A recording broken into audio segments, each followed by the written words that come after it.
Ashby, a 72% free throw shooter. He has not attempted one tonight. In fact, this is Ashby's first trip to the free throw line in the final 2 minutes of a game all season. And he's got ice in his veins, Coach. Yeah, the Ash man knocks it down. It's important that you don't celebrate. You get the second part of the one-on-one to make it a three possession basketball game. This is a big free throw for the Buffs. And Ashby can't convert, so it remains a two-possession game. Stinson to Neal. Neal looking for somebody to shoot a three. Blaylock instead will split the defense. Stinson back for Neal. Cross court for Blaylock. Colorado, nice job on the D. They get it into Ubelak. Ubelak, little reverse, no good. Follows his own shot and gets fouled. That's not what you wanted if you're Colorado. Give him the conventional three-point opportunity as Ubelak pulls it to within 4 and can make it 3. Well, it's just been some great hustle by Ubelak. He comes up with another rebound, missed the shot, gets it again. Then he gets the three-point opportunity. Well, he's really showing a lot of hustle here in the late stages of this one, Coach.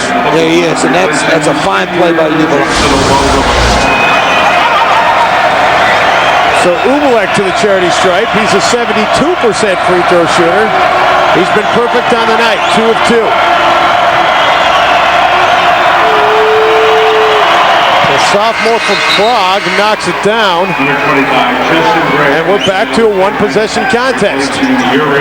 It looks like Richard Roby's going to play the point. They'd like to get it into his hands if they can. Copeland the inbounder. Clark guarding him. You might need to call a timeout. There's Eddie, okay. So they get it into Eddie. Eddie will walk the other way to shoot free throws, and still not a double bonus situation. That's the 9th personal, so it'll be a 1-and-1 for Glenn Eddy. And he is just a 64% free throw shooter, but he's been solid from the free throw line tonight. A perfect 3 of 3. By the way, Colorado 20 made free throws in the contest. Their season high was 21 against Texas Tech, so Eddie with a chance to match and surpass that on this trip to the charity stripe. So here we are, Dave, senior night. Glenn Eddy hadn't had a great deal of playing time. He's come on as of late. Poor free throw shooting percentage. Does he drop it down or not? I believe Mr. Eddy is going to ring the bell. And Eddie looked like a 90% free throw shooter on that one, and it is a two-possession game with 15.4 remaining. After this made free throw, you want to set up your full court pressure just to take time off the clock. You're not looking for a steal. You're trying to get Iowa State to limit their time of possession. And it's a new season high for Colorado in free throws made, 22 of 27. You don't want to let them roll the ball down. There you go, Freeman. Good job. Blaylock to Stinson. Deep three for Curtis, and he buries it. And it's back to a 2-point game, and they did it in just 4.8 seconds. Well, that's what we call for full court pressure. You get them to take a little more time off. See you. Yeah, watch this, Dave. CU allowed the ball to be rolled almost to half court. And you don't suppose Curtis Stinson is a player, do you? Well, that was NBA range. And then some. And then some. So Curtis Stinson draws Iowa State to within 2. He's got 4 3-pointers on the night. He's got 15 in the second half, 24 total in the game. And boy, this game has been just about as good as advertised. Well, Dave, let's go inside the huddle. If you're Iowa State, you talk about, we want to get the clock stopping. Make this 11 seconds last as long as the senior night celebration, because they got 10 seniors. If you're Colorado, what kind of pressure set do you come with? Maybe a 1-4 set. Make sure that you come meet the basketball. Iowa State's going to foul you if they don't come up with a quick steal. So make sure you grasp the basketball, go to the foul line. You're telling your ball club at CU, we've got to maintain possession. We're going to get 2 free throws. They're going to be in a double bonus. And, of course, you remind your basketball team you have a timeout to use. If you're not sure about the inbounds pass, call the timeout and set up a new pressure release. Well, and if you're looking for somebody to foul, there's the big hit. There it is. He's the guy that's got to see the defense. Yeah, Scott Senger's been having a heck of a game. And Colorado fans fired up, hoping to send him out with a victory. In the last 2 minutes of games, Coach Richard Roby coming into tonight to 7 of 15. One of the worst free throw shooters on this Buff squad. When, of course, you have Obazaway taking the ball out so he doesn't get fouled. He's the 40% shooter. You might want to bring Eddie up. He just drained 2. And Obazaway does get it into Eddie, and Neal quickly fouls. And now it will be 2 free throws for Eddie because that is the double bonus foul for Iowa State. They've now committed 10 here in the second half of play. There's the look at the timeouts remaining. Iowa State cannot stop it again. 2 free throws here by Glenn Eddy can pretty much seal the deal with just 10.3 to go. Well, that's if you don't let him roll the ball to half court before the clock starts. But what we saw here was excellent time and score situation execution. You brought up Eddie, who just drained 2 all the way up. He catches it, secures the ball. Now he gets 2 free throws. Well, Eddie looked like he had total ice in his veins on the last 2 tries. And Eddie again knocks it down. Colorado, an unbelievable night from the charity stripe continues. And it's a 3-point game, still 1 possession. This one is the big one. You know, I talked earlier in the game about Jason Obazaway being out here every morning shooting free throws at the Coors Event Center. His shooting partner, Coach, the guy at the charity stripe, Glenn Eddy. He's playing a little jazz here tonight from the foul line.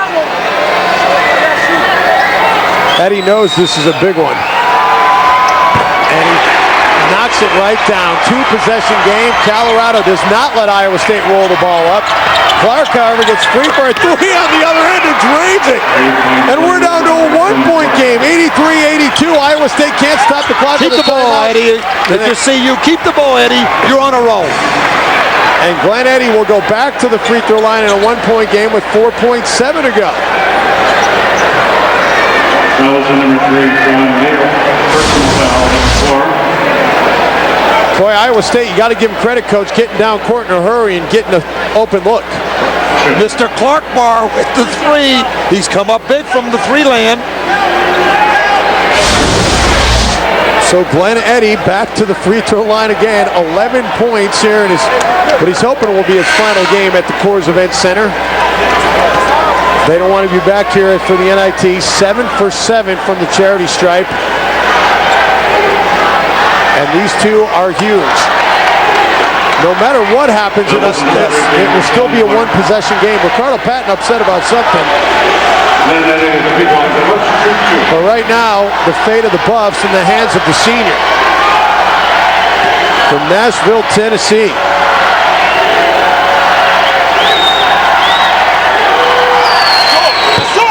Eddy can't get the first to go.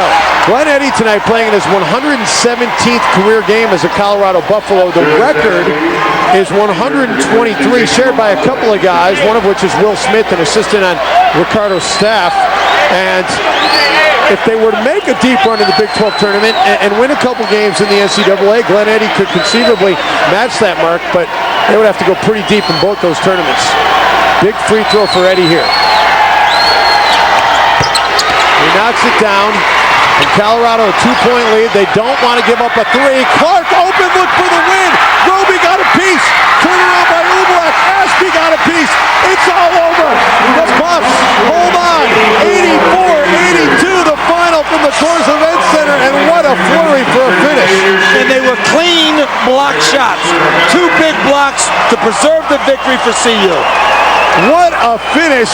Richard Roby, a huge block. Julius Ashby got a hand on a shot.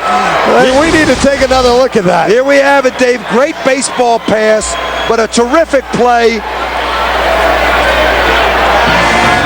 And they blocked the game-winning shot. They blocked the game-tying attempt. And they hold on for victory. Boy, I'll tell you, this Colorado Buffalo's 2-point win, very unconventional. They did it at the free throw line. They did it with defense. Bottom line, they got their 19th win of the season and keep their NCAA tournament hopes alive. And also, Dave, it sets up tournament action. They go into the Big 12. They don't get to bye, but as the 5th seed, they get a chance to add another notch on the belt with a big-time victory against Baylor. Then it sets up the matchup against Texas A&M. The Aggies go in as the 4th seed. Conventional wisdom says 4 automatically into the NCAA tournament. CU's trying to make a case for number 5. And welcome to the FSN Live post-game report. Time to bring in Tim Ring, who's standing by at the Chevy Sports Desk in our Denver studios. And Tim, no Colorado basketball team to ever win 20 games has been kept out of the NCAA tournament. So, as Coach said, if they win against Baylor, they've got to like their NCAA tournament chances. Yeah, we're going to talk a lot about that, guys, coming up on the post.